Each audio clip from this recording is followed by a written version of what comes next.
Hello, everyone, and welcome to Friend Diagram. This is the podcast where two friends catch up and find common ground between their favorite movies. I'm Remy. I'm Kat.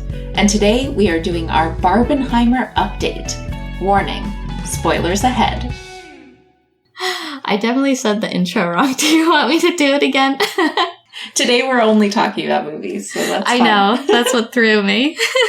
I'm just so excited for my popcorn movies popcorn. Popcorn. Hi, Remy. How are you? Hey, Kat. I'm good. How are you? I'm good. I watched so many movies last Sunday, and we were supposed to record right after. And I was like, I cannot. There's so much going on in my head that I just cannot talk about these movies eloquently in any way after sitting in the movie theater for like 8 hours. So yeah, no, that's so much processing to do up front. That's impossible. And you have so much else going on in life. Oh gosh, yes. You're T-minus 21 days until the big move. Yeah, I'm so excited. So yes, there's a big move coming up. I've been packing, so we've got a bit of a different recording setup today, so if the audio is strange, please bear with us until we have a more permanent recording setup. Hopefully it turns out okay, but if it sounds weird, that's why. But yeah, my house is in boxes. My kitties are extremely confused by the many, many boxes that they can now sit on. Oh, really? Yeah, I've been packing like more fragile stuff. So like my kitchen plates and things like that. So I've been wrapping them in packing paper. And at first it was all like laid out on my coffee table. And Ember just happens to like to sit on the coffee table, my cat Ember. And so he was like laying on the packing paper. And I was like, okay, I'll move that for you. And I took it down to the kitchen to start packing. And he followed me to the kitchen and then insisted on every time I finished with the packing paper, he would go lay on it. And I'd have to move him to pack my next plate. It was so cute. He loves it. He loves it. So I guess we're going to have to keep some packing paper around. I don't know what his deal is, but he gets very excited about it. Aww. I bet it's like cool, and I bet he likes the sound of the crinkliness. So I don't know. It might be What that. is packing paper exactly? It's kind of the texture of newspaper, but yeah, I was newspaper has a lot of like I normally just ink. Use like real newspaper. Yeah. Yeah, but then you get like ink all over your hands, and I don't have a ton of access to newspaper right now because they don't get delivered in the summers. Who does? Yeah. Well, I would just go steal a bunch of ones from school because they like deliver a bunch of Daily Iowans to school. And so I would like steal those. But then in the summer, they don't deliver those. So I'm SOL. But yeah, so he's been really cute about it. It was very funny. But yeah, things are really starting to get all packed up. I am starting to plan like return trips home to see my family already. I think we're going to take a 19-hour Amtrak to come home for Christmas, which I'm really, really excited about. Yeah. Because it'll be cheaper than flying, which sometimes taking the train isn't cheaper than flying, but in this case it is. And Scott and I have always wanted to do like a long train trip, so this will be a good way to just kind of test that out in a lower pressure situation. And I hate flying into O'Hare, which is where I would fly into for Christmas. That made me want to die. I was like, I guess I live in this airport now because I cannot find where the Uber pickup is, and like I just can't leave. I'm not going to be able to leave this airport. I've never not had a horrible time at O'Hare. It's my least favorite hub of all time. I avoid it at all costs. I'll go well out of my way not to connect in O'Hare because things always go They'll change your gate and you have to like run like to another terminal. You have to like... I've done... It's just insane. Shameless sprinting in O'Hare. I have too. Yeah, you need like a 3-hour layover at least if you're going to fly through O'Hare. Yeah. Yeah, and then if you do like properly pad your connection, then you'll get delayed 6 hours. So, you know, It's either one or the other. Yeah, either you live there either way. So yeah, either you'll get stranded there and need to rebook your flight, or you just live there until your flight actually shows up. Mm-hmm. But yeah, I'm really excited about taking the train and like getting in a lot of reading time and sleeping time, stuff like that. That's awesome. I was just looking at train tickets for Thanksgiving as well. Now that I know in advance when my holiday a novel time concept. will be. Whoa. I know. I can just like order my tickets now. That's amazing. So strange. Yeah. I'm looking at tickets to go to, it's so cheap to get to Washington, D.C. And so we have a friend that's moving or just has moved to that area. And I was like, oh, I want to go down and see the cherry blossoms. So we're going to go to D.C.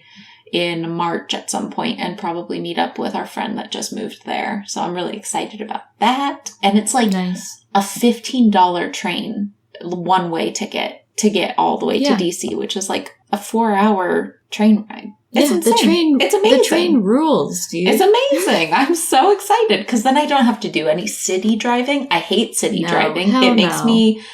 So yeah, I'm really excited to be able to hop on the train and explore the East Coast. Absolutely. But anyways, I'm really excited to be an East Coast girly. I know. I can't wait for you to be over here. Yeah.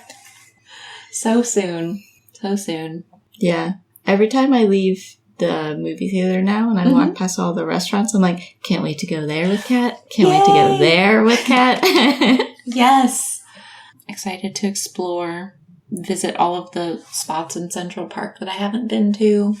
Yeah, I'll show you every spot where I've ever sent you a photo from. Yay! Yeah, we could do like a side-by-side. Yeah, and I'll show you every spot where families of raccoons live. Oh, amazing. Amazing. I anticipate that there will be some overlap. Yeah, perhaps. But yeah, so I had an eventful week. I went and saw, so the same week I saw Barbie and Oppenheimer, which would have been last weekend, I also went and saw Talk to Me, which I mentioned to you that I was excited about. Mm-hmm. And so I just want to like talk about it because I don't think I'll have time to really cover it in a kind of formal episode, but it was really good. So I don't remember what I rated it on Letterboxd. It wasn't very high because I rated it immediately after watching it. And as you know, sometimes with horror, I have kind of like a percolation period where I'm like processing for multiple days. So I think my initial viewing, I only rated it like 3 stars, which is a very low rating for me. I don't really rate anything. That's like the equivalent of a 1 star for me. Oh, wow. And so the movie ended and I was with my friend that I always make go see like horror films with me. Awesome. And she looked at me and she was like, that was incredible. I loved that film. It's one of the best horror films I've seen. And I was like, I don't know if I liked it. I think that was a little too scary. I was like really worked up that whole film.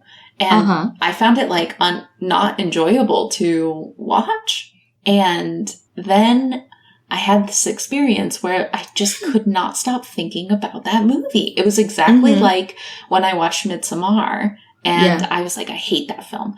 Terrible film.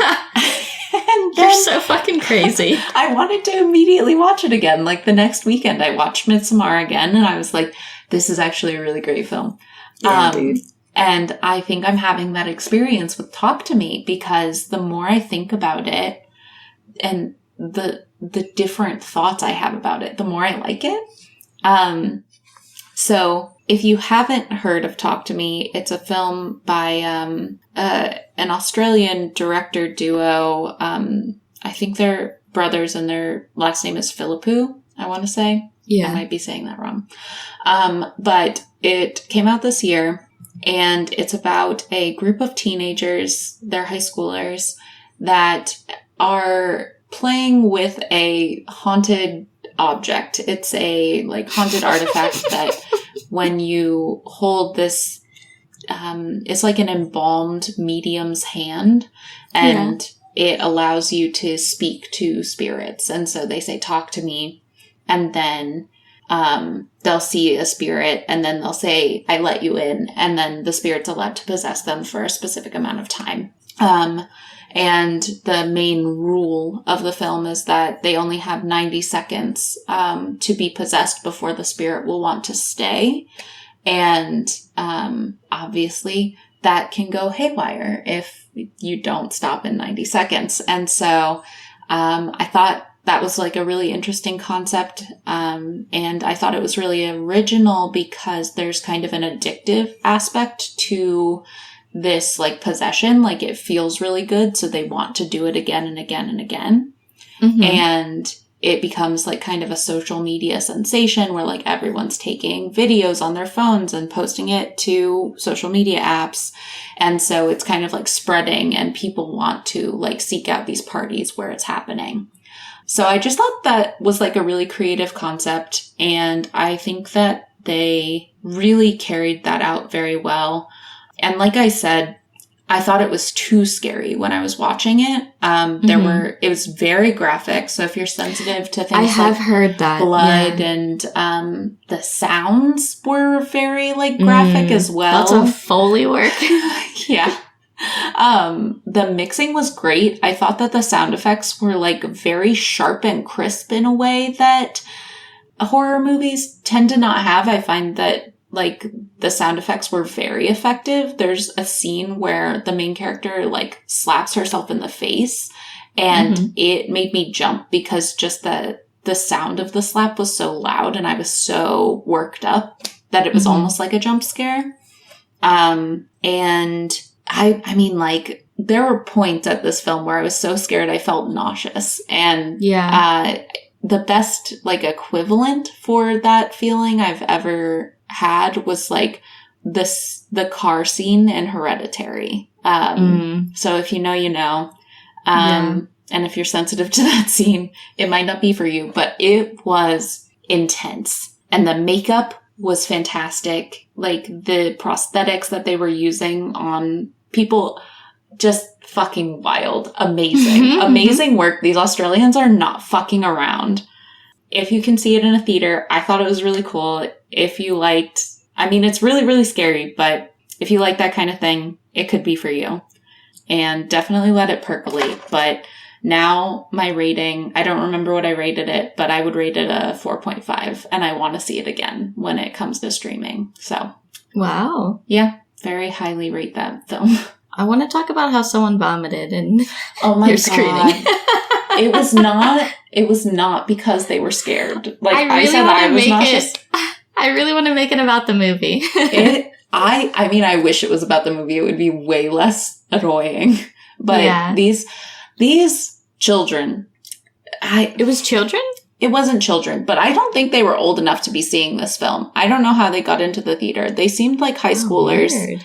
They were like giggling and watching TikToks on their phone the whole time. Fuck off. No. So fucking rude. So rude. And they were like giggling the whole movie. I was like, I'm gonna lose my shit. Dude, like, I would lose it. And then they must have, so I like hear this like retching sound. And it's like in the same row, but like across the aisle. Like, you know how they've got the stairs that go up? It's like on the other side of the stairs from me. And I hear like a retching sound. And I was like, oh no, someone just puked. And then no one got up. They fucking stayed through the rest of the film. And I was like, there's no way. There's no way I would remain in a film. And they must have just like, sorry, trigger warning for puke, but like they must have puked into like a cup or some kind of receptacle, because there wasn't a mess. When like we got up, it was fine. And I was like, I don't know what's happening. But they left like McDonald's shake cups and shit in there. Like, how rude. People have no movie manners anymore. It's a terrible experience. And I went to like the normal theater, not like the nice. I was wondering which theater this was. Yeah. Yeah. People have really good movie manners at Film Scene. But I mean, and also part of that's because the tickets are a little more expensive, and like the crowd you're getting, it's like catering to a slightly different crowd. Yes. But still, no matter what theater you're in, if you're on your phone, you should be immediately And like they were ejected. watching TikToks with like volume. It was like videos with volume. Oh, I was livid. There should be one of those like bank teller buttons that you can buzz a staff member and be like, someone's watching TikToks in here. Can you get them the fuck out? That would be so good, actually. But I thought about that. Children would press it for sure. Well, I was thinking this over while I was imagining our future owning that coastal that coastal theater in Maine. While I was also imagining the programming I would be doing, I was like, I'm going to put in those teller buttons. How can I make it so that they're used thoughtfully and efficaciously? And I didn't come up with a thorough plan, but I'll keep working on it because or maybe it's like you have a point system. And people who come to a certain number of movies a month, they're the designated tattletale for the theater. Oh, yeah, you give it to one person. You would give it to, like, people who are reliable, and then you could give them, like, rankings. There's got to be a way that... Yeah. I don't know. People will ruin any system, so... But yeah, if they're seeing, like, 2 movies a month reliably, then they get a button that they get to bring with them to the movies so that they can be the movie police. Yeah, I also almost yelled at 2 people for talking in my movie the other weekend. Oh, no. It wasn't nearly as bad as children watching TikToks and puking, but it was like 2 older women behind me, and it was at Film at Lincoln Center, which is not normally your run-of-the-mill crowd. Like, those are cinema people. Yeah. But there were 2 older women right behind me. And halfway through the movie, I was watching Passages, the new Ira Sachs film. Halfway through the movie, they somehow felt so comfortable in the theater that they were openly reacting to everything the main character was doing and narrating their thoughts and feelings about it. Oh, no. But they were, like, litigating the effects that his decisions would be having on other people. And it's like, obviously that's what everyone else is doing here. But we're doing it in silence, friends. Like, what are you doing? You don't have to speak. Go to dinner afterwards. Like, I know. What? Go hang out and get drinks and talk about it then. I was so annoyed. There's going to be a no tolerance rule at our cinema, for sure. Yeah, blacklisted. You need an ID. You need to be 21 and up to come to our theater. 21 and up. If you misbehave, I put your mugshot on the wall. Yes. Yes. We could have like a little holdy-uppy thing. You know what I'm talking about? Yeah. I don't know what the name is for that. A holdy-uppy thing. You have to hold up your name and your cinema sin that you committed. Yes. Oh, we could have like, have you seen those things at like animal shelters where it's like cat of the week? Yeah. Or naughty cat of the week. And we could have like, I bit 6 people this week. Yeah. It's going to be just like that. I bit 6 people. I thought you were talking about a moviegoer and I was like, no. I was talking about a cat. Yeah. Yeah, we could do that. I really want to do this, though. Like, if anyone rich listens to this podcast, can you please give us $1 million? It's a worthy investment, and we promise we won't go bankrupt. Yes, definitely. We saw a Zillow post for a cinema in coastal Maine that is up for sale, and we really want to buy it. I've already planned all the special midnight programming we're going to be doing. Which I'll talk about later. I really feel like we should do this. Like, if you're rich and you don't have anything better to be doing with your money, like giving it to charities and saving lives, you could give it to us and we could do cool things at a movie theater and you can have free tickets. If you're Stephen King. Tickets. If you're Stephen King and you want to bring 2 women to Maine to program movies, we'll show your. We won't show your movies if you don't want us to. We'll show whatever you want if you buy us this theater. Yeah, at Stephen King. Think about it. This is our pitch. An impromptu pitch. Yeah. Listen to our episode where I raved about your book on writing, and then think about it. Oh, boy. But yeah, Talk to Me was really good. Oh, right. That's what we were talking about. So I specifically wanted to see these films in a very specific order. I wanted to see Talk to Me, which I did. And then I wanted to see Oppenheimer because I wanted to be scared and then upset. And then I wanted to laugh. So I watched Barbie last. Right. And yeah. So we can get into Oppenheimer if you want. Yeah, let's launch into Oppenheimer. So since our Barbenheimer primer episode, I successfully saw Oppenheimer a second time. And just as a little update, upon my first viewing, I rated it 4.5 stars because I had one very specific hang up about it that was really holding me back from fully embracing it. Mm-hmm. And then I let about 2 weeks go by and I processed that hang up and I went in with a new attitude the second time around, and it was a full 5-star experience the second time. So I'm very pleased with that. Yeah. Oh, I just want to give like a official disclaimer that this is our spoiler episode. Oh, yeah. So we are going to be spoiling these films. So if you would like a spoiler-free version of this discussion, Remy talked us through this in our initial episode, the Barbenheimer primer. And that was 2 episodes ago, so it would have been 56. So go back to episode 56 and listen to Remy talk about those if you haven't seen these films yet. But otherwise, we're going to be spoiling these films from here on out. Very spoilery. You've been warned. So I watched Oppenheimer last weekend. It was the 3rd weekend post-opening and still surprisingly full for the theater. So that was great. I got to sit up in the balcony. I talked one of my friends into going to see that with me. So that was really fun. And then everyone else joined us for Barbie. So that was really fun. Mm-hmm. And Oppenheimer generally tells the story of J. Robert Oppenheimer, who was the lead scientist in charge of creating the atom bomb for World War II. History is not my strong suit, so I will not be describing more in depth, but I thought I was not going to like that film. I really did. Really? I thought I was going to appreciate certain aspects of it, but I thought there was no way in hell that I would walk out of that film being like, this is a 5-star film.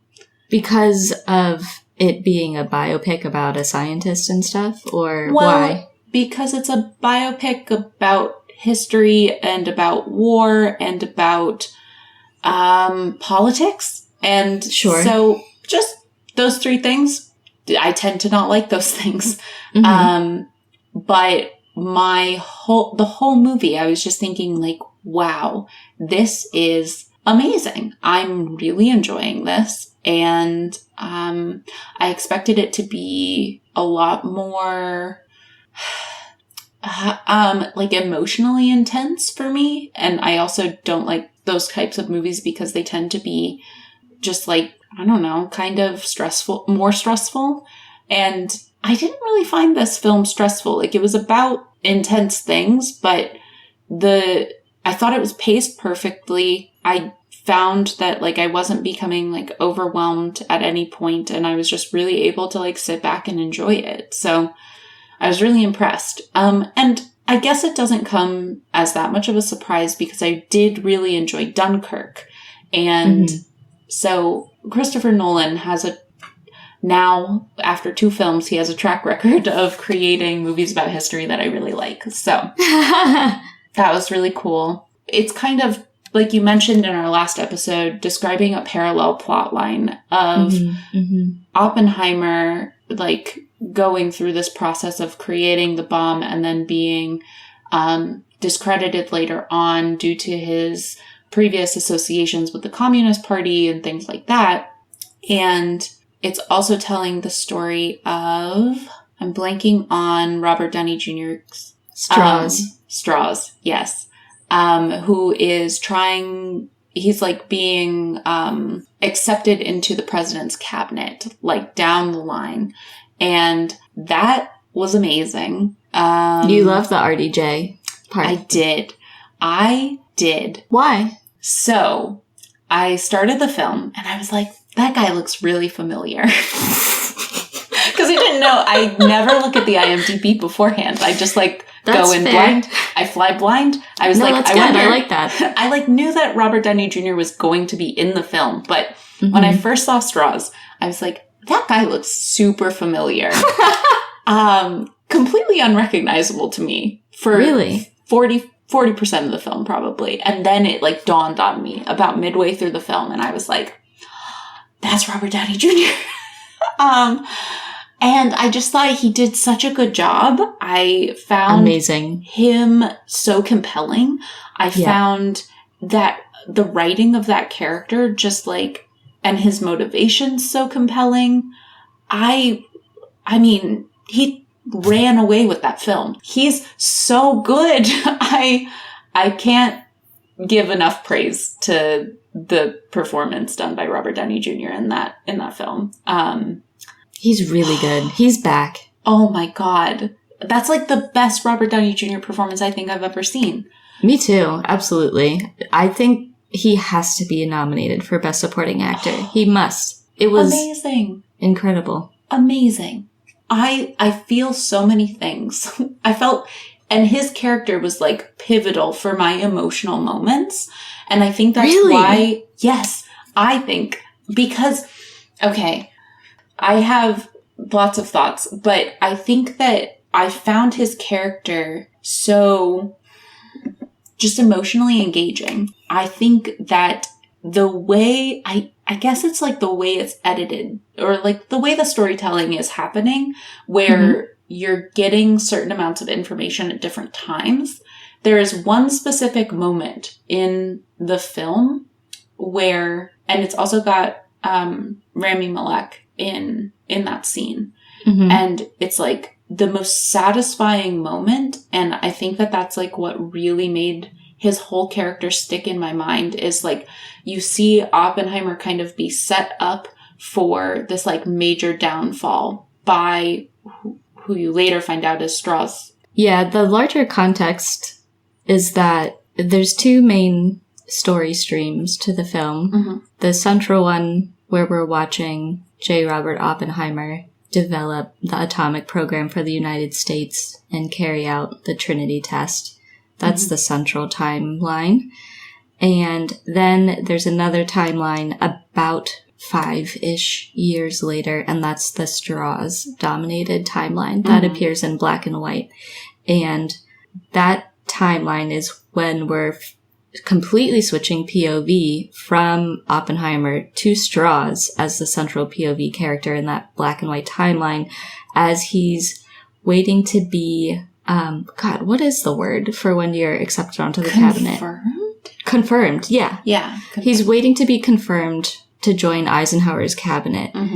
And this is the pinnacle of his political career. He's a politician. And he has had interactions with Oppenheimer in the past, recruiting him to be on different boards that I can't remember offhand. There's a lot of organizations that you have to pay attention to in the film. And there's a third timeline that we also see later on down the line that is Oppenheimer defending himself, appealing his security clearance being revoked, essentially, which is a proxy for taking away all of his influence in the scientific and science communication corner of the world.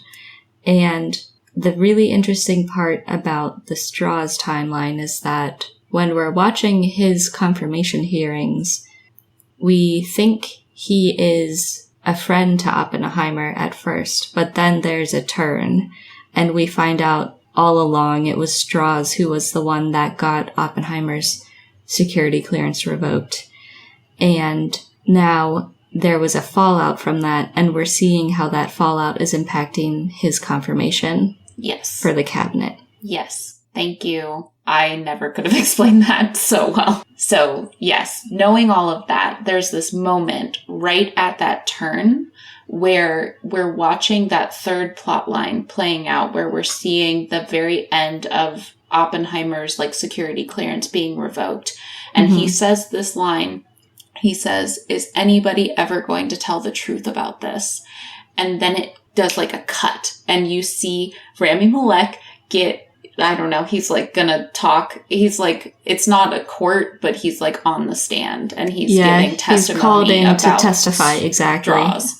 And it's like a gut punch where you're just feeling so bad for Oppenheimer. You just feel like so terrible for like just this battle that he's clearly losing, and it's like a setup, and it's not a fair trial. It's not a trial, but and then there's like this very satisfying moment where you're like, oh, someone is going to tell the truth, and you get to like watch that play out, and you get to watch like the devastation of Strauss and see like everything slipping from his grasp.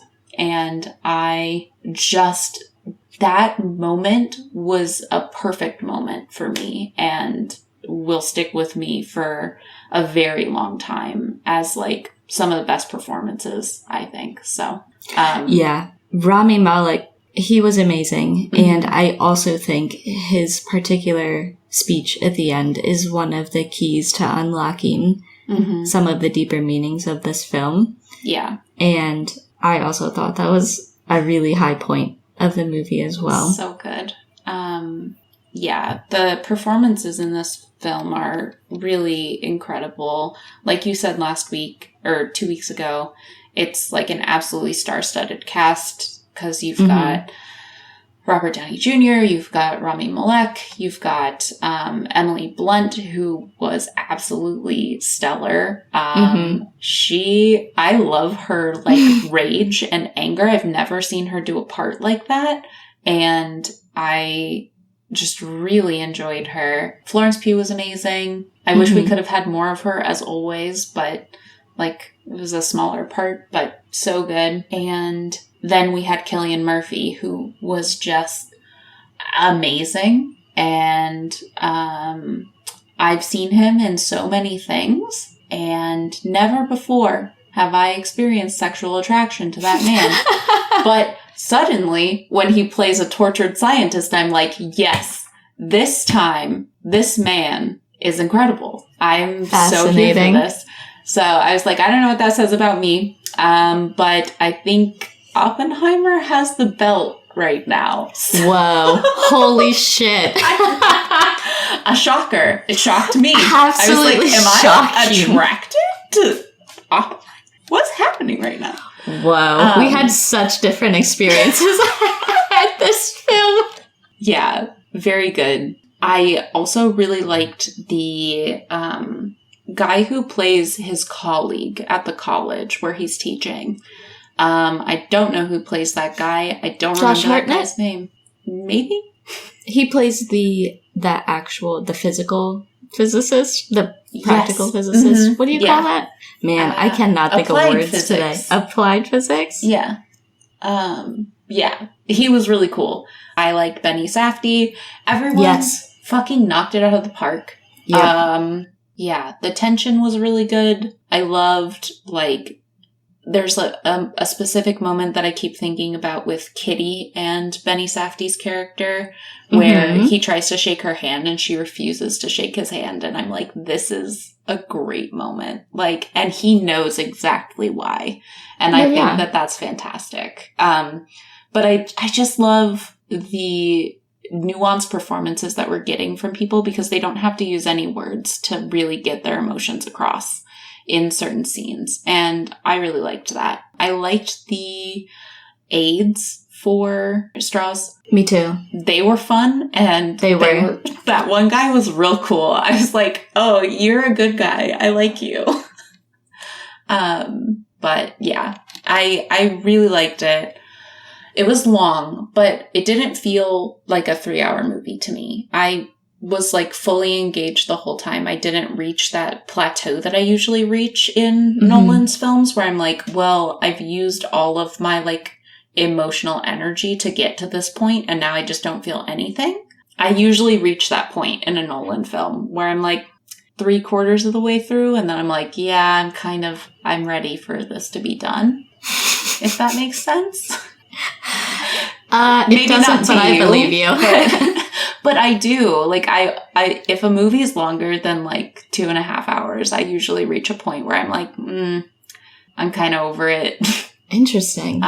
Which is why I was kind of nervous about this film. Sure. But it didn't feel like that. I also went to go see this film with subtitles. It was a subtitled showing. Sure.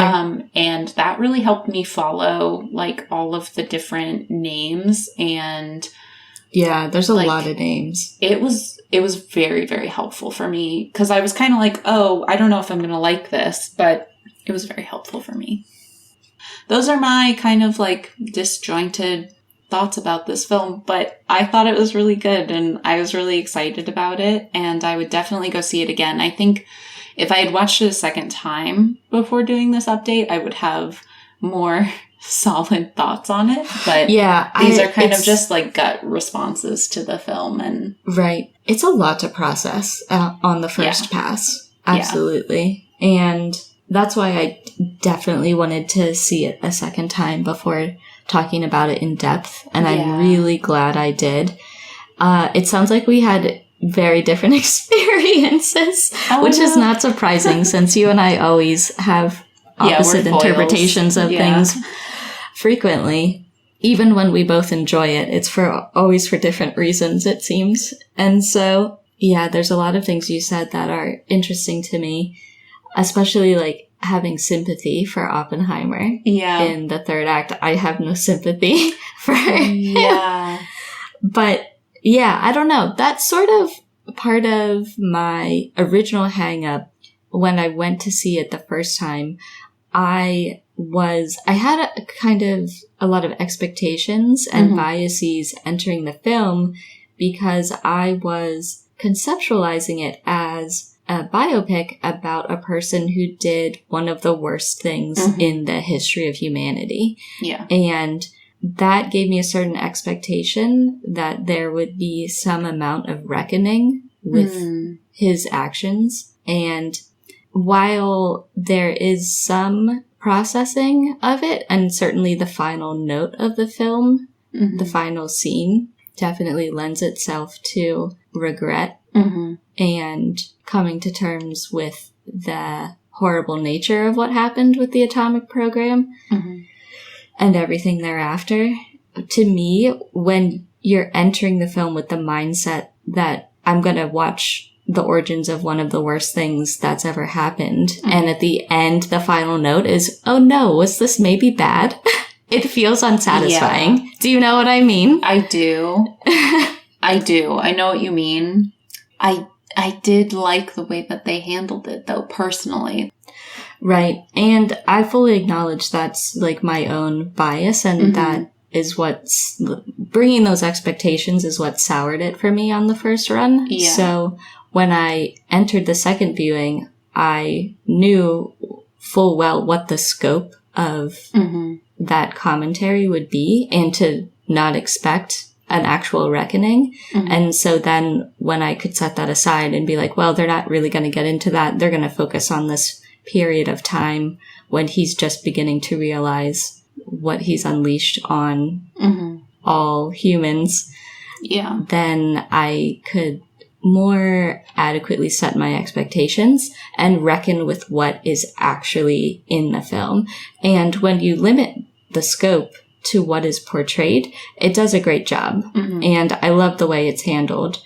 And I think the ingenuity and nuanced nature of how it's handled is really well done. And while I didn't really feel that sympathetic about any of the security clearance stuff or anything like that, I definitely really enjoyed the ending part where he returns to talk to Albert Einstein again. Yeah. And has that final sentiment. So I've thought about it a ton. And to me, there's one of the things I enjoy most about Christopher Nolan's films at large is that there are there's such depth to them that there's many ways to read them. And there's many details you can go back and notice, and dialogue you can reinterpret, and different types of symbology that you can think about for a while and take away different things. And so I know there was a lot more information to glean and shape what I think some of the messaging could be. Mm-hmm. And so on a second pass, I was still like really, really pleased with what was presented. Yeah. Yeah, I would love to watch it again. I definitely can see myself coming back to this film and getting a lot more out of it a second go round. Mm-hmm. Another strength of this film, though, it can be enjoyable for somebody who just wants to go see a good film on a Saturday, and somebody who like wants to go back and do multiple viewings can get more and more out of it each time, if that makes any sense. Yeah. There were some people in my first showing, as we were leaving the theater, that were really angry. And I found it extremely puzzling, and it made me really worried about media literacy at large. Interesting. And one person was mad about how long it was and how many details there were. And they were like, this should have been a book. This should not have been a movie. It was and I was like, well, first of all, it was a fucking book. And they just thought it was like not remarkable enough to be put on screen because it was all dialogue for the most part. And that means it shouldn't be a movie. And I couldn't disagree more. Yeah. Well, maybe they were just expecting to get to see a bunch of cool CGI explosions or something, but maybe, that's not what that film is. And no, certainly not. Yeah. And the other person who I was even more perplexed by, we have to like talk about the ending of the film for it to make sense. So, man, I'm not going to get to any of my notes. This is already running so long. Oh, no. But there's a lot of... No, it's fine. There's a lot of really great motifs that Christopher Nolan returns to in this film. One of them is definitely the difference between theory and practice. And another one is compartmentalization.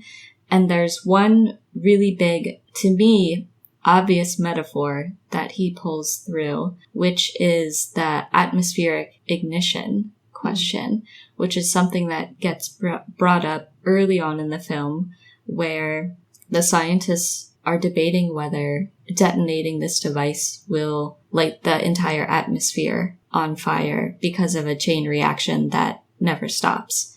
And if that happens, the entire atmosphere of the Earth will ignite and destroy the world. And they eventually figure out that that's probably not going to happen, though there's no certainty with theory alone. And, you know, they take bets on it later and talk about whether or not this chain reaction is going to happen. And at the very end of the film, Oppenheimer is coming to terms with the fact that he unleashed something on the world that was the start of a horrible chain reaction that has led to political unrest ever since. And led to the entire Cold War and the nuclear age and all of the anxiety that comes with that, not to mention, you know, hundreds of thousands of people dying. And at the end of the film, he's talking with Albert Einstein because that was one of the people he consulted about atmospheric ignition to try to figure out if that was a legitimate thing to be worried about before they did the Trinity test. And he's talking to Einstein and he's like, do you remember when we talked about atmospheric ignition? And Albert Einstein is like, yeah, a chain reaction that would ruin that would destroy the world. And basically Oppenheimer's like, yeah, I'm worried that I did that. And it's like, the metaphor is very clear. And then the credits roll. And then the guy behind me says, I don't get it. That didn't happen. No. And then he turned to his friend. He's like, I don't get it. Did the friend get it? I think so. But I was just like so startled that he couldn't understand that final conversation, the metaphor. Yeah. And I was like... he thought literally that they were talking about that Oppenheimer was upset that atmospheric ignition did happen. And he's like, I don't get it. That didn't happen. Why is he so upset? Oh, no. Oppenheimer, ending explained. Yeah. That's the title of this. So disappointing. Yeah. A great film. I really enjoyed that film. Yeah. To me, it's a cautionary tale about what happens when you put men in charge who have no ability to foresee or consider the results of their actions. Because that's Oppenheimer's key flaw, is that he's a great theorist, but he has no fucking idea how to foresee the consequences of his actions, whether it's starting affairs with his colleagues' wives. It's seeing a married woman and getting her pregnant and having to end that marriage. And then you get her pregnant, even then, though neither of you want kids, and then you're saddled with these children that you just dump on your friend because you don't want them, because you didn't have the foresight to understand that kids would be hard work. And he's an unlikable person. They did a great job of just like making him a non-sympathetic character in the first act. And then I think it's interesting that I'm able to feel sympathy for this character. Sure. You know? No, it's just a strange... I think you're meant to. Yeah. For sure. I think you're meant to. But I think Matt Damon's character, Groves, puts it really well. Sometime in the first act, he says a line that is something basically akin to, genius is no guarantee of wisdom. And I think that's one of the core tenets of this film, is that you can be a genius, but if you can't think outside of your own experience and think about the consequences of your actions, then you're going to do something fucking terrible. And that's it sort of dovetails with another one of Oppenheimer's flaws, in that he never thinks outside of his own experience. He has no concept of other people's feelings. It seems like he doesn't listen to people. He doesn't listen to Jean Tatlock when she's like, stop bringing me flowers. Like, don't treat me this way. He just keeps doing it. When he builds Los Alamos and he builds a house for him and his wife, he doesn't put a kitchen in the house because he never eats. And so if it's not part of his experience, it's not part of the plan. And so it's just a portrait of someone who's so self-centered and unable to think outside of their experience and think about the consequences of what they're doing. And to me, that makes it something of a cautionary tale. Oh, yeah. Yeah, for sure. But granted, while he has those drawbacks in character, his motivation, at least at the start, seems good. You know, he wants scientific progress. He wants to help the United States develop this program specifically to combat the Nazis. Yeah. And to, prevent that device from being created first, because that puts everyone at a disadvantage, every one of the allies at a disadvantage. If one of not our allies are the Nazis, are developing the same device and could use it on us. And so what happens down the line is a terrible thing. But also it makes you think about how if it wasn't Oppenheimer, they would have just put someone else in charge, and that's who we would be talking about right now. 'Cause probably right. Yeah. Yeah. It's like not an issue. For me, it's not an issue about Oppenheimer. It's an issue about like the inevitability of once this discovery was made, that discovery set off the chain reaction. You know? Yeah. The discovery that we could split the atom. Exactly. They show that in the film. Everyone reading the news and running to the lab and being like, they split the atom. And now we've got to build a bomb. Yeah, and Oppenheimer says, the student asks him, what are you thinking about? And he's like, I'm thinking the same thing as every other scientist that has seen this. And so, I think that definitely lends to your argument that someone else would have done it. And that's one of the major reasons why the U.S. program felt like it wasn't just an obligation. It had to be done. Yeah. And I appreciate that. Yeah, but I think them it felt dishonest initially, though, when they were putting together the program, right? Because it was kind of marketed as like, this is a security policy. We wouldn't necessarily use this ever, but we should have it, right, in our pocket. And then we used it. And that's where the sin is, right? Like, that's the big bad thing that happens. And yeah, I don't know. I appreciated how the complicated nuance of the situation was displayed in the film. Yeah, they certainly gave a ton of runtime to setting up why people felt like this was something that had to be done, at least from a U.S. perspective. Yeah. And it serves its purpose. It does a great job of making the first two acts really engaging. You know, you want him to build the team. You want him to get all the good scientists to work together and complete the project and meet their goals. And you can get so swept up in that motivation that you can sympathize with them for also getting swept up and not thinking about what is going to happen next. Even though some of the scientists do have that meeting before they do the test where they're meeting, they're like, what is going to be the outcome of this device we're building? So clearly some people were thinking about it more than others. Yeah, and there was the petition. And there was the petition that he slapped out of Rami Malek's hand like an absolute dick. But I just think he wasn't equipped for that. He wasn't equipped for that type of projecting into the future. And yeah, that's true. I think this is meant to be a central understanding of his character because we're set up. We have a prime example of it within the first 10 minutes of the film beginning when we have that scene with the poison apple, which a lot of people have pointed to as some sort of like biblical symbology, which could certainly be true. But to me, I think it's much more straightforward in that we see him get mad at his teacher and he embarrasses him in class. And so he poisons an apple and puts it on the teacher's desk and then goes to a lecture and goes home and falls asleep. And then wakes up and realizes what he did and what could happen now, a day later, that he's already carried it out. And so he runs to the thing and like prevents the guy from eating it and dying. But it's a prime example of him acting without thinking about the consequence, no matter how dire the consequence. He just acts.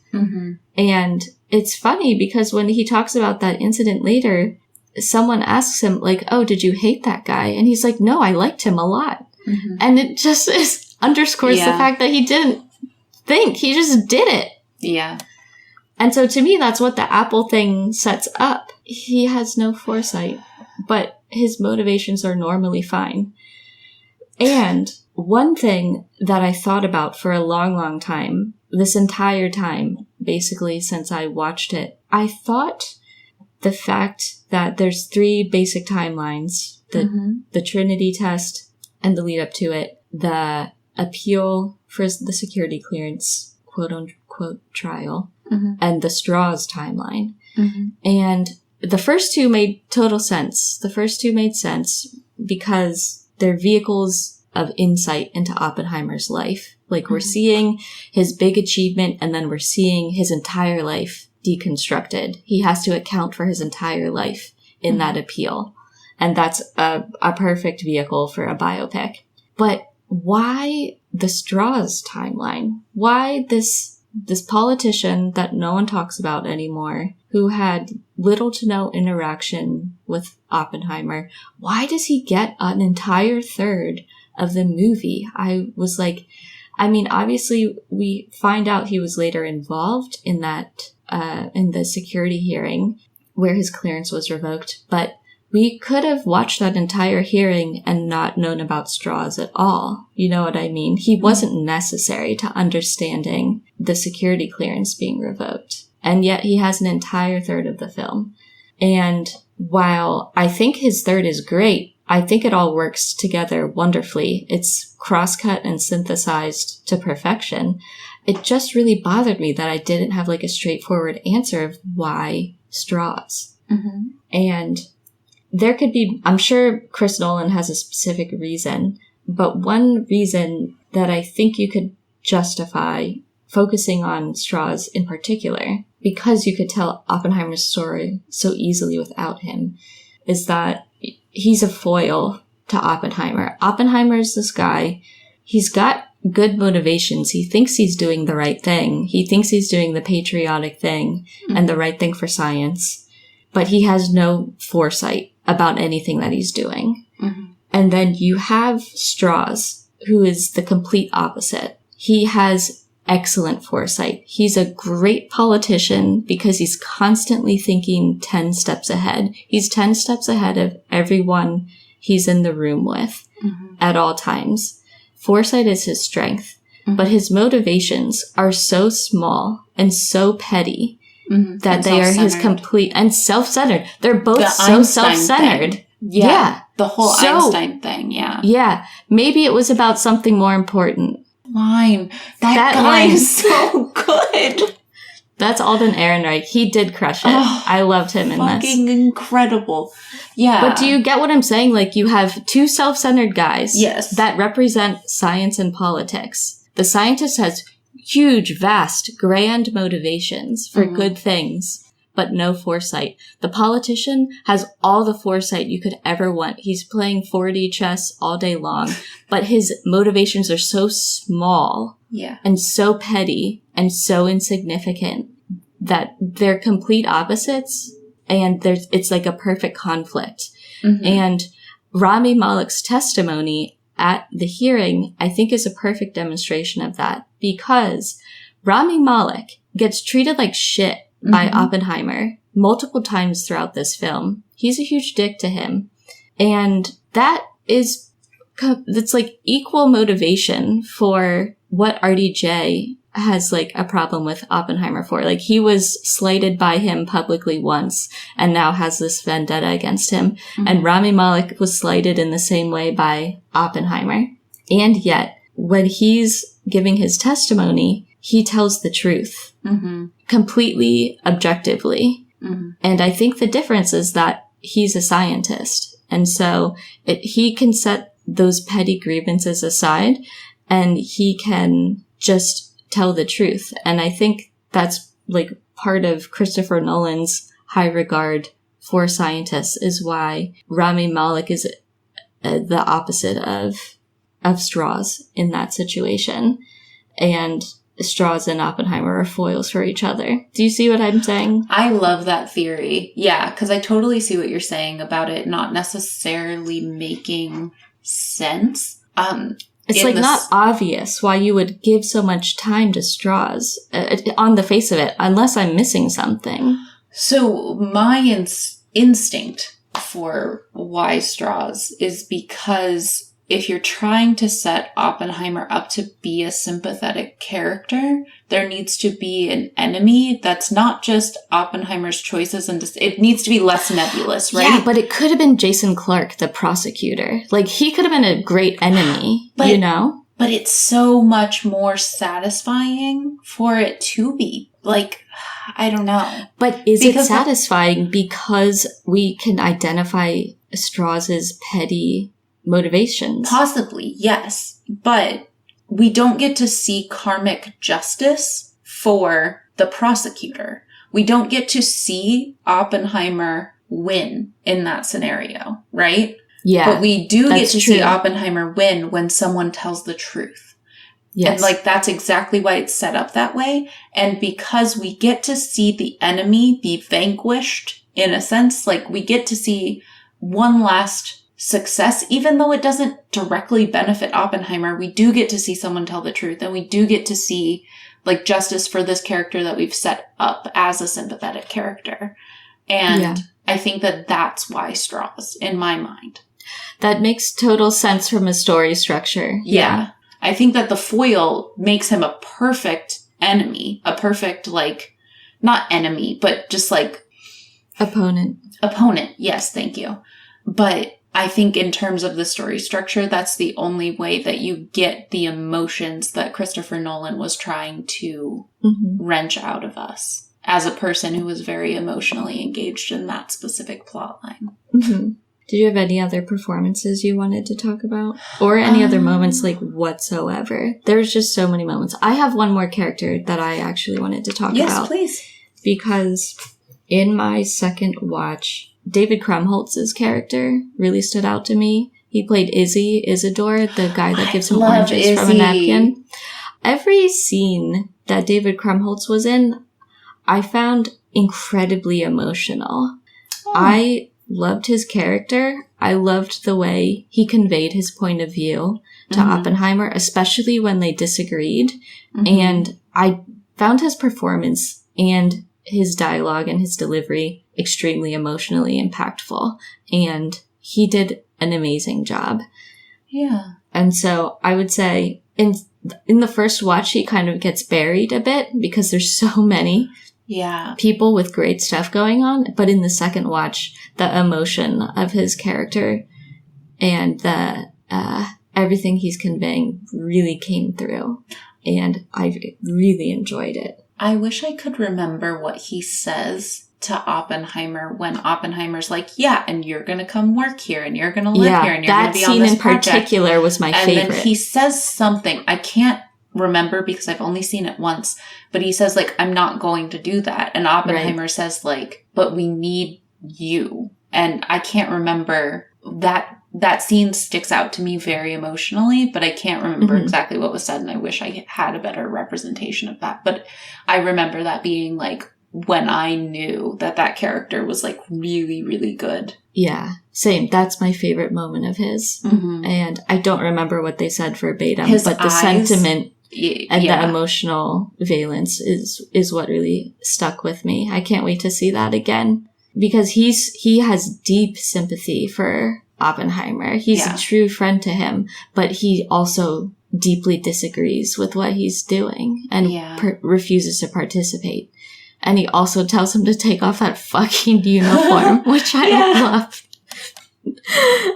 What a good friend. Yeah, he was like, you're not a military guy, you're a scientist. Yeah. I love that. Yeah, because he doesn't want Oppenheimer to, like, get changed by this environment in that way. And I think that's really good and insightful for his friend. Right. And I also, now that we're doing the spoiler version, I gotta talk about how exciting it was when Casey Affleck showed up. And he is only in one scene. He's Pash. He is the guy that, like, hunts down communists that is interrogating Oppenheimer about the Chevalier incident. And you don't see his face at first. You see the back of his head and you hear his voice.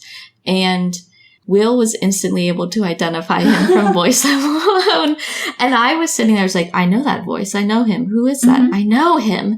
And as soon as they showed his face, I was like, I can't believe Casey Affleck is here. Among all these amazing people, now Casey's here too. It was thrilling. His character was amazing, and I loved that sequence. That was so intense. I gotta talk to you. It was great. I loved it. And yeah, so that's part of the Chevalier incident where he's trying to get Oppenheimer to give up his friend who was an intermediary trying to get information out of the Trinity Project or whatever it's called. And we know, because we've already seen it, it was his friend Chevalier, the guy that's, like, raising his kid for him. But my interpretation of that a second time around was different from the first time. And I want to see if it was weird that I missed this one thing in the first round, or if it's easy to miss. So I have a specific question for you. Okay. How do you think Jean Tatlock, how would you describe her death? How'd she die? Because the first time I watched it, I was like, oh no, she drowned herself in a bathtub. That's very sad. Yeah. She was really upset. She was having a tough time. She wrote the note and drowned herself. That's awful. Okay. Yeah. The second time I watched it, there's like a second where you see her, like, leaned over the bathtub. Her head is in the bathtub and she is not moving anymore. And then you see a gloved hand withdraw from the back of her head. And then it cuts. Whoa.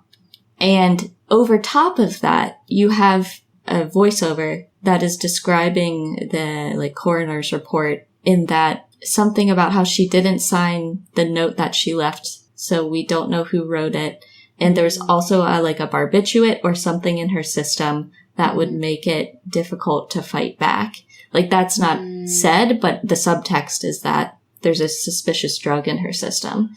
Interesting. And then there's the gloved hand. Mm-hmm.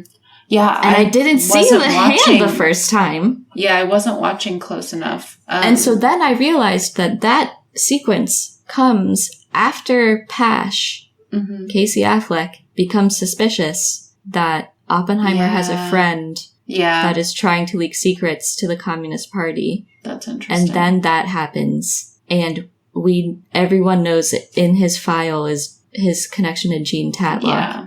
And then later on, it's revealed that it was actually Chevalier. And so I think we're meant to surmise that Casey Affleck murdered Jean Tatlock. Wow. Yikes. Which is crazy and even more interesting. I'll have to watch for that. Watch it again. It was very subtle. I just have one final thing I want to say about Oppenheimer, and then we can do like a lightning round for Barbie. Okay. Yeah, if that's fine. Okay. Yeah, I think that Barbie is not nearly as dense to dissect either, so. Exactly. Now that we can do spoilers, I just wanted to talk a little bit in more detail about the sound design, since that was my absolute favorite feature of this film, if I had to choose one thing. Mm-hmm. The sound design really makes it for me.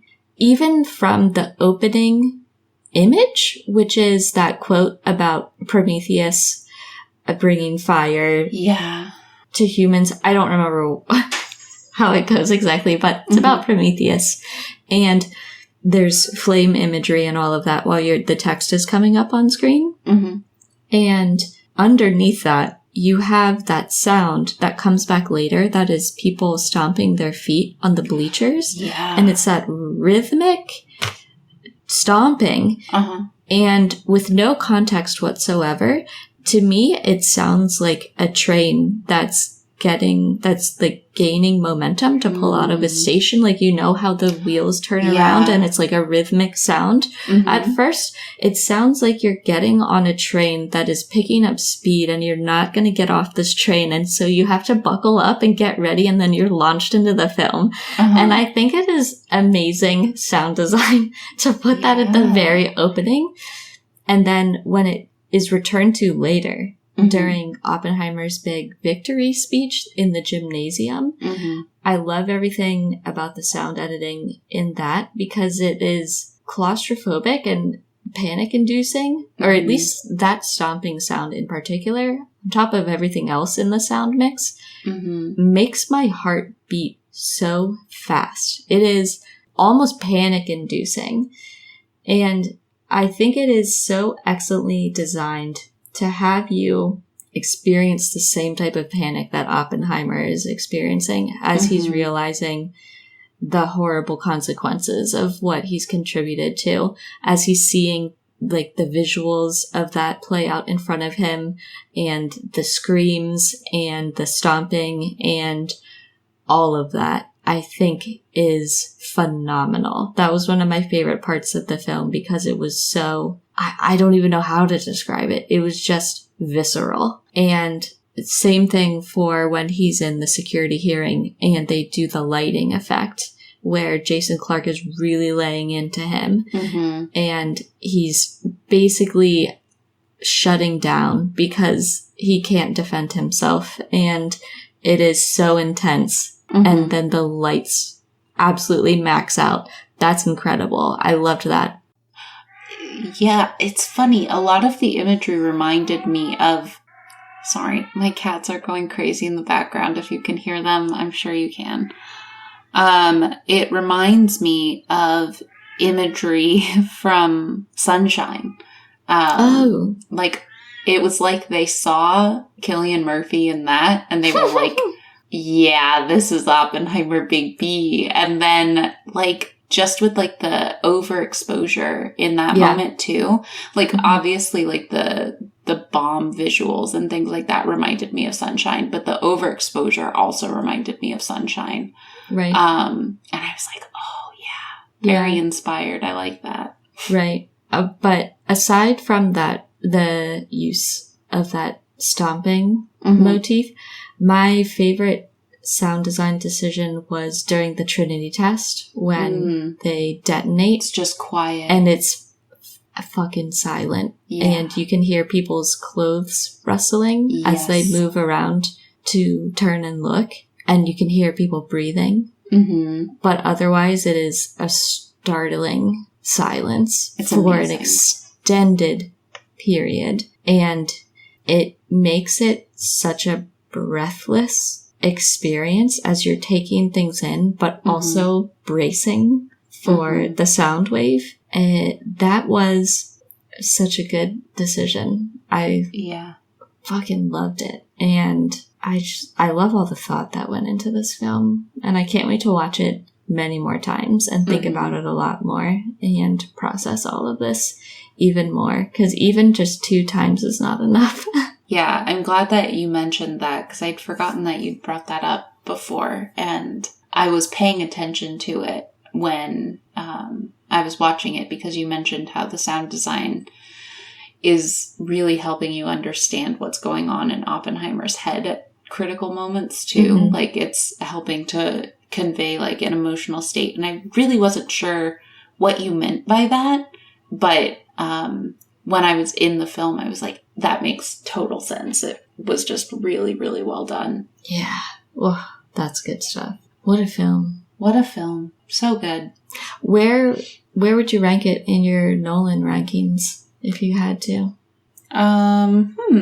This, closely followed by Dunkirk, then Tenet, and then everything else. Mm-hmm. So this is your new number 1. Mm-hmm. Yeah. That's exciting. Yeah. Yeah, definitely. I would say that it's like this and Dunkirk are very, very close together for me because I really, really like Dunkirk. And then like way down is Tenet. And then everything else. And then everything else. Because I'm just not a Chris Nolan stan. Like, that's fine. I totally understand why people like him. It's just not usually for me. But these specific films are definitely my vibe, which is shocking because they're not my kind of movie. But right. They're done so well and in a way that I just really, really enjoy. So yeah, I think Dunkirk is still my favorite. Yeah. But this, upon more viewings, Oppenheimer could make a run at the number 1 spot. We'll have to see. But Dunkirk is just so strong to me that I don't know. They're both. Yeah. My experience the second time around with Oppenheimer was so euphoric and just alive with the power of cinema that I could definitely see that momentum carrying forward. I felt so strongly in Oppenheimer, and it could be recency bias too, but I looked over at the friend I was seeing it with, and we were like in the same posture for like the last like third of the movie where we were just like hugging ourselves. We like looked at each other and we were like, oh, that's weird. Because we were so like upset and stressed and we were like self-soothing. It was very strange. Yeah. But like, I think also I find war very, very intense and like personal depictions of death and dying very, very intense. War. It's intense. Listen, and I think that that's why I have a hard time with movies about war because like usually you're gonna see people get deaded, and I don't enjoy that, and I don't like the threat of that. But it's like it feels too personal in Dunkirk for me, and I think that takes it down a notch for me. Whereas like I really like the themes of like the impersonal consequences of an action like that because you're so far removed from the action itself. And I find it very interesting. And I find that theme a recurrent one in like the science fiction that I like and these decisions that are too big for us and humans are so small and we shouldn't be allowed to have the capabilities that we do if we can't be responsible and peaceful. Yeah. And I find that like something that's really interesting to me in fiction and in nonfiction. Absolutely. And I think that's one of the reasons why that makes Oppenheimer a great allegory for AI. And it's a really timely film for considering, you know, opening all those cans of worms that probably shouldn't be opened. So I watched Oppenheimer. It was intense. And then the same day, I thought it was a great idea to just spend the whole day. I have no idea why you would do this. Listen, because I knew if I didn't buy my tickets right away, then I would lose the momentum to go. And I would be a disappointment on the podcast. So, I needed to buy my tickets and I just bought them back to back because I was like, if I just get myself to the theater once, I'll stay and I won't like not see Barbie or not see Oppenheimer just because I didn't feel like going a second time. I've bought a ticket for another movie another day and I've skipped because I'm like, I can't get myself to the theater again. I don't know what it is about me. I'm unreliable in that way. So I was like, I just need to get myself to the theater once and I'm just going to knock it out. So I bought my tickets and then I like sitting in the balcony area, like I've told you, because then I can have my little notebook and I can like not be bothering people. All of my friends bought tickets for the row in front of the balcony, which is like literally a different section. So I like looked over the balcony railing and waved down at them before Barbie. And so that was funny.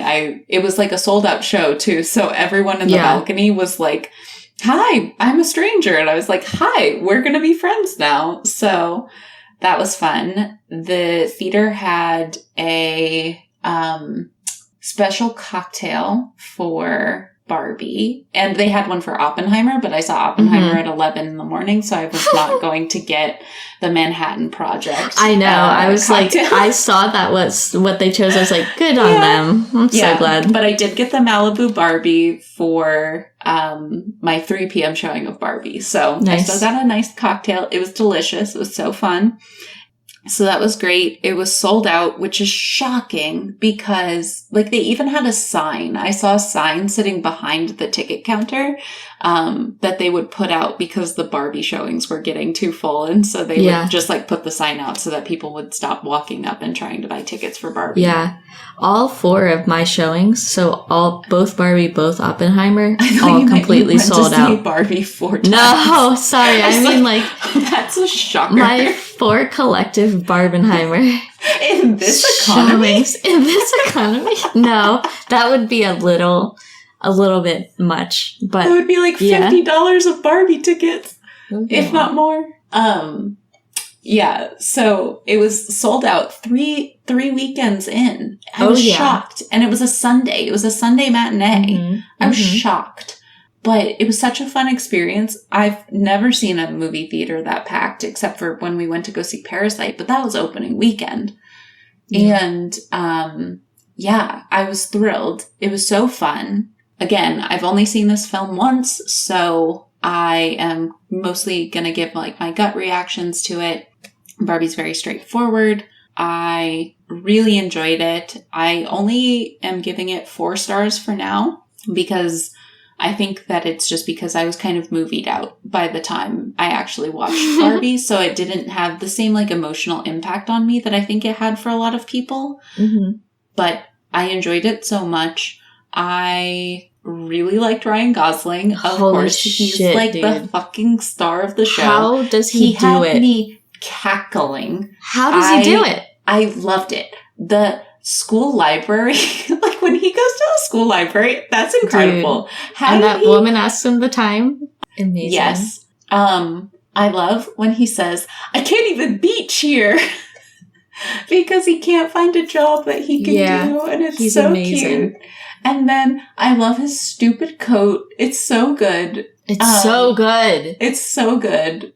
I love it. And I was exactly right in my thought that like, I was kind of worried that the trailer would have picked out certain pieces of the film that were like especially funny Ken moments or something like that.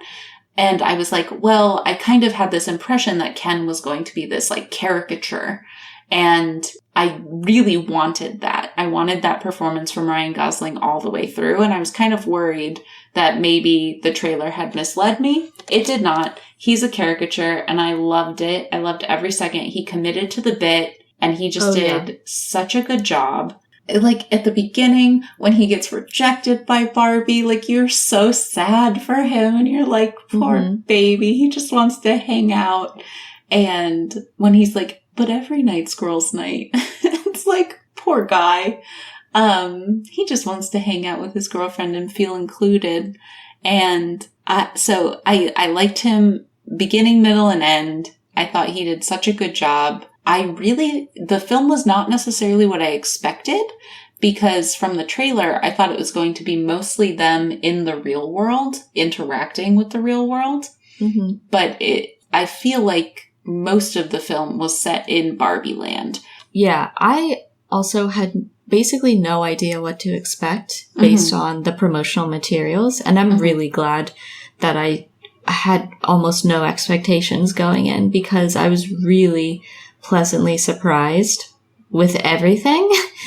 And I was especially pleasantly surprised with the way they used Ken, specifically Ryan Gosling's Ken, because he could have so easily been a really small part that was just there for a few jokes, and that was his entire purpose. But he had such a larger and central and critical purpose to the film that I was extremely impressed. Not only is he extremely sympathetic in the first act, like you get to see an example of how harmful it is to grow up in a society where you're told you exist as an accessory to the primary gender. Yeah. And then to watch his turn as a villain, that came, I didn't know he would be in this so much. To find out that he turns into the primary villain is amazing. But he's still sympathetic as the villain too. Of course he's still sympathetic, but still. Like, honey, you're making bad choices. Let's fix this. But I just love that he was both. Yes, I totally agree with you. He's treated like a real character. And it's funny because there's so much commentary right now in the media. I get like these news articles that are popping up, these headlines that are popping up where it's like, so-and-so says Barbie is man-hating and terrible. And like, it's all about feminism, that feminists that hate men. And I was like, you fucking missed the point. Did you watch the same film as me? Because it's not about that. It's about how, like, to me, my interpretation is that I think that really what this film is about is how we can all learn to grow and be better than what we have been taught as children and then what we learn as adults. We are always changing and we have these fucked up ideologies that are ingrained in us throughout our entire lives. And then we can learn and change and grow from that. And it's a coming of age story about adults and the adult mind still coming of age. And I think that that's wonderful and I'm here for it. And also, it's satire. Calm down. Yeah, no, it's the fact that that's even a narrative is asinine. It's not even worth discussing because it's patently incorrect and it's not worth your energy. No, and it's I just know. Conservative it just news makes me media really angry. Fodder. Yeah, no, But I understand. I really like the end scene between Barbie and Ken, where Ken is going through this growth and Barbie gives him grace and forgiveness and the opportunity to be better without judgment. And he messed up, but there's no like, I'm angry at you, you're a terrible person point. And there's also acknowledgement of her role in that situation as well. And I really liked that. I liked that it modeled a really great, like, communication about a difficult topic. And I like that there was modeling of setting boundaries because Barbie's like, well, I don't want you to kiss me and I don't want you to like be my boyfriend necessarily, but like you're still you aside from me. And like, I like that entire scene. I like that entire conversation. And there's so much grace in that conversation. And that didn't have to be the way it was handled. And I was really, really glad that the filmmakers made that choice in the script. And I was just really pleased with that. Yeah. This film is about self-actualization more than anything. It's not about hating anyone. But yeah, it's about overcoming societal pressure and societal flaws at large to overcome that and self-actualize to the best of your ability.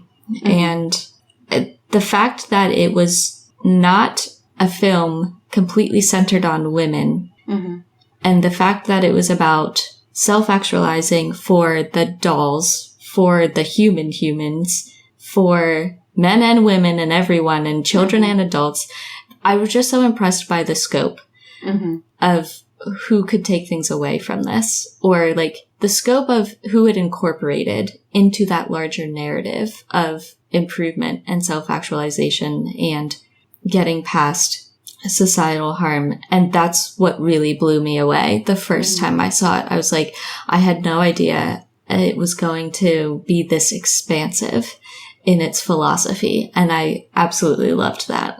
Yeah. And also, like, while we're talking about Ryan Gosling, we have to talk about the I'm Just Ken, that massive set piece in the third act where there's his big musical number and the battle on the beach and everything happening. That was incredible. Even as a person who doesn't typically like musical numbers in movies, that was amazing. That's filmmaking. It was amazing. It was so good. I found that really enjoyable. It was very good. The whole movie was enjoyable. It was a great watch. So enjoyable. I don't understand how two grown adults dressed crazy like that got that far into a school where they were allowed to interact with the children at the school. I feel like the teachers should have they had very porous security. Yeah, they should have been like, okay, this seems weird. The body language is giving people that shouldn't be on a school campus. But I really liked the mom. She was amazing. America Ferrera. Yes. She was so good. She was very relatable. I liked her big speech about what it feels like to be a woman. I think that was the highlight. Yeah. That was the high point. I have 2 high points. No, I have 3 high points of Barbie. The first high point is the masculinity montage in Century City when Ryan Gosling is experiencing the masculine world for the first time. About patriarchy. He's learning about patriarchy through montage. A lot of it involves Sylvester Stallone. And my very favorite segment of that is when he's watching businessmen speak to each other and learning about their mannerisms, and a woman comes up to a group of businessmen talking and they like immediately dismiss her and and like push her to the side, and he like mimics that gesture. That is the best comedic element of the movie I've ever seen, is when he immediately incorporates that dismissive gesture during that montage. That's incredible. I love that. The next high point is the I'm Just Ken huge set piece. And then the other high point is America Ferrera's speech about what it feels like to be a woman. Yeah. Oh my God. She's so good. I loved my realization that she was the one playing with the Barbies, because that made me really sad for her. Yeah, and was really sad. It just made me so sad to like view the memories again from the mom's point of view. They were really sad. I'm just getting so like sad. Totally dissed by the kid. Yeah. It makes me so sad. But they worked through it, you know. No, I know that they totally worked through it. But I don't think that's how... I don't think most people get Barbie to come and like... True. Conflict mediate between their teenage daughter. True. Wouldn't that be great? If Margot Robbie could come help with conflict mediation. But, certainly. Yeah. And then obviously the I've already forgotten her name. Do you remember the name of the girl from 65? Ariana Greenblatt? Ariana Greenblatt. Yes, that is her name. She did an amazing job as well. Yeah. She, like, played her part very well, and she was great. And I found their plotline very satisfying. I wish I had just had a little bit more emotional investment in my tank to give to that movie, if that makes any sense. But well, I find it is incredibly rewatchable. Yeah, for sure. It's such an easy watch. It's so engaging, but not taxing. But there are like really high emotional points, but also it's very breezy otherwise. So I find it very rewatchable. Also, I came into it expecting it to be a bit more mature than I was. I was pleasantly surprised by how I think a child could enjoy the film. I don't think that they would get it. Right. But I think that it would be enjoyable for a child to watch. Like, sure. But at the same time, enjoyable for an adult. Because I think that that's a really hard balance to strike. And I think it's largely for adults, though. Yes, like, it's not for kids. No, but it's not for kids. Yeah. But you could see, like, a younger-ish child still getting enjoyment out of that. Like, sure. I expected it to be, like, a bit more. I don't know what I expected, but it was very good. I really enjoyed it. Alan was amazing. I was dying to talk about Alan. I was like, I hope she brings up Alan soon, because I need to talk more about Alan. I mean, I don't have a ton to say about Alan. But every second he was on screen, I was loving it. Amazing, yeah. Very good. Yeah. It was a good film. I really enjoyed it. It was a fun watch. Trying to think of, like, any other big...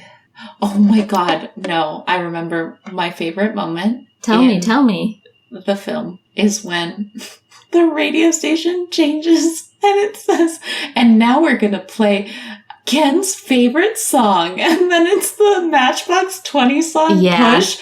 I cackled. I've never laughed so loud in a movie theater in my life. It took me totally by surprise, and I was thrilled because I love Matchbox 20. It's like one of my favorite bands. And so I was like, yes, this is incredible. And then it comes up like so many times when they're like at the beach and they're all playing it for the women that they're with. Yeah. There were so many exquisite takedowns in the third act when they return to Barbie Land to try to reclaim. Yeah. To try to reclaim power.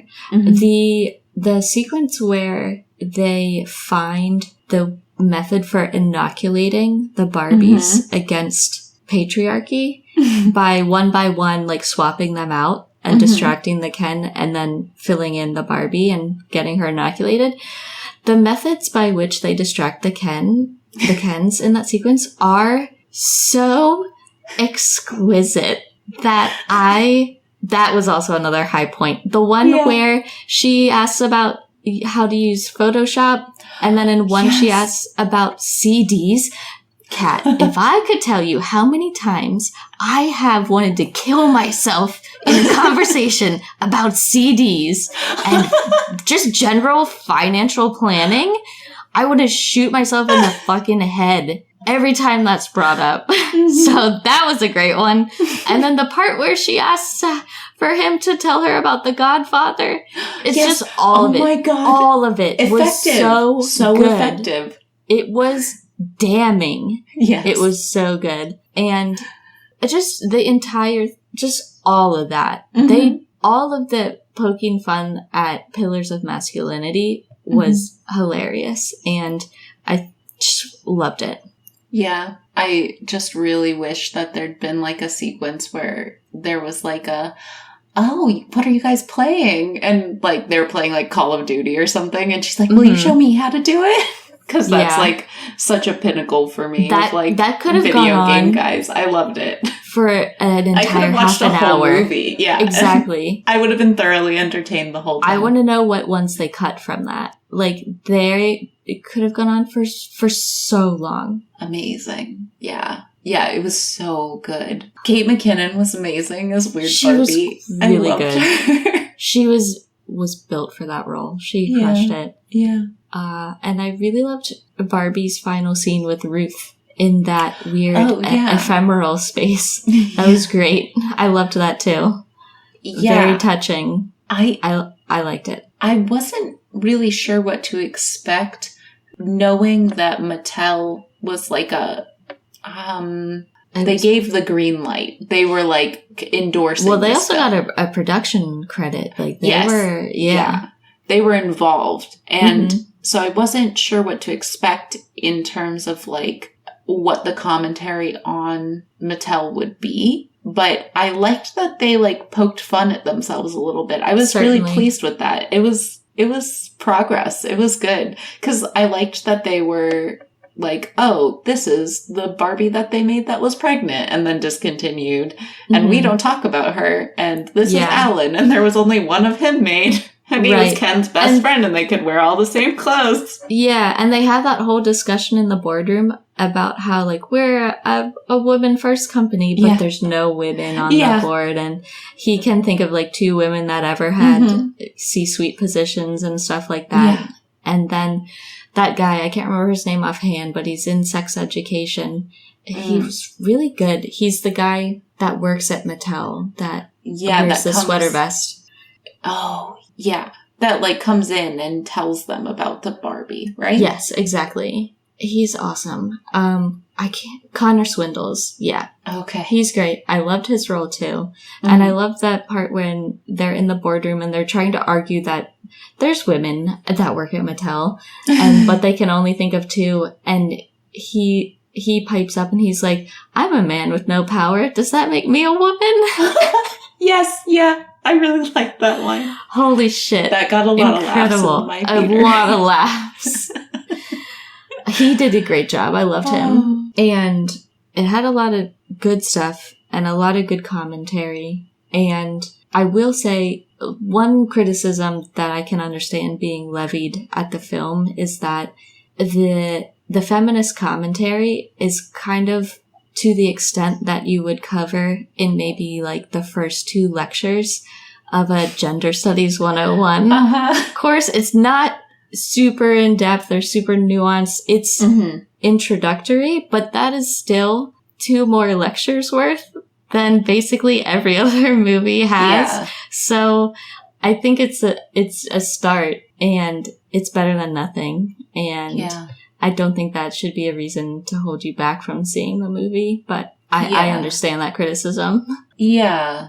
But I think if it was the other way, then other people would have the opposite criticism. So, sure. You know, like if there was more and it was like too in-depth into the commentary, then you can't. People would have the opposite. Yeah, it's like I thought it was great. I was very pleased. Me too. I can't wait to watch that again, too. I can't wait to watch both of these movies 1,000,000 more times. And I also think that there's a balance, too, between... I think if you get too much into feminist commentary, then it starts to become, at least for me, the potential for despair increases. And you want it to still be like a fun movie that people enjoy watching, you know? Yeah. I think that I don't want to go to Barbie and start feeling like despair about my position as a woman. Like I want to feel hopeful. And I think it accomplished that, like, hopeful. Yeah. There was only like a few times where it felt like a punch in the gut in terms of being a woman, and definitely America Ferrera's speech, but also when she sees that billboard of, I think, some type of pageant and or cheerleading squad, and she says, oh the Supreme Court, that really hurt. That was funny. Yeah, but it also really hurt. I didn't feel any pain after Oppenheimer, so I was numbed. I was numb to any pain. Yeah, I definitely want to watch it again.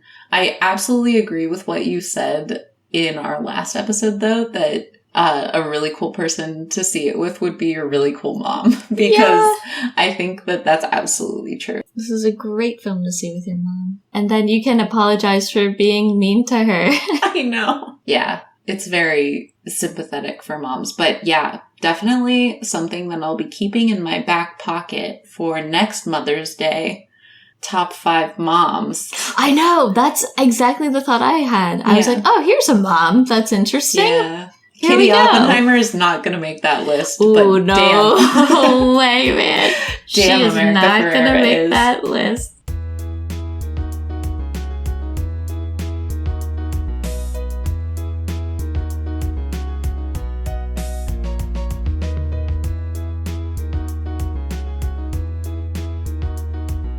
Thanks for joining us this week on Friend Diagram. Thank you to Tyler Seek for the creation of our intro and outro music. Did you take any of our recommendations? Have any thoughts on the show? Let us know at frienddiagrampod@gmail.com, and we might read your email on a future episode. If you can, please take a moment to rate and review the show on your podcast app of choice, and we'll see you back here, same place next week. Bye for now.